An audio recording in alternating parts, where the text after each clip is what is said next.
آپ نے کہا تھا کہ نا اردو میں قرآن پاک پڑھنا وہ بہتر ہوتا ہے عربی سے نا، تو ہم نماز کیوں نہیں پڑھتے اردو میں؟ نماز میں بیٹے ایک چھوٹی سی سورہ پڑھنا ہوتی ہے، وہ فاتحہ سورہ ہے۔ اگر ہم اس کو اردو میں پڑھنا شروع کر دیتے تو آپ جب مراکش میں جاتے، انڈونیشیا میں جاتے، تو آپ کو پتہ ہی نہ چلتا کہ آپ کو اردو میں پڑھتا، کوئی پنجابی میں پڑھتا۔ تو نماز میں اللہ تعالیٰ نے یہ طریقہ اختیار کیا ہے کہ اس کے ایک حصے کو لازم کر دیا ہے۔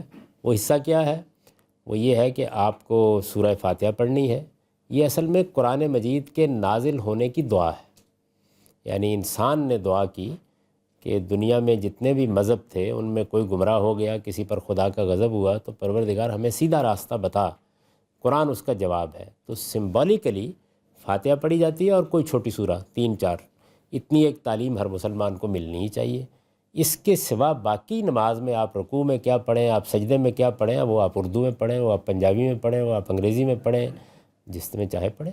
تو اتنا سا حصہ جو بلند آواز سے پڑھا جاتا ہے یا اللہ اکبر کہا جاتا ہے یا سمع اللہ لمن حمدہ، یہ عربی میں رکھا گیا ہے تاکہ ساری دنیا میں مسلمانوں کے اندر وحدت رہے، آپ کو کہیں اجنبیت کا احساس نہ ہو۔ ہر جگہ جب آپ جائیں تو یہ معلوم ہو کہ یہ خدا کی کتاب ہی پڑھی جا رہی ہے۔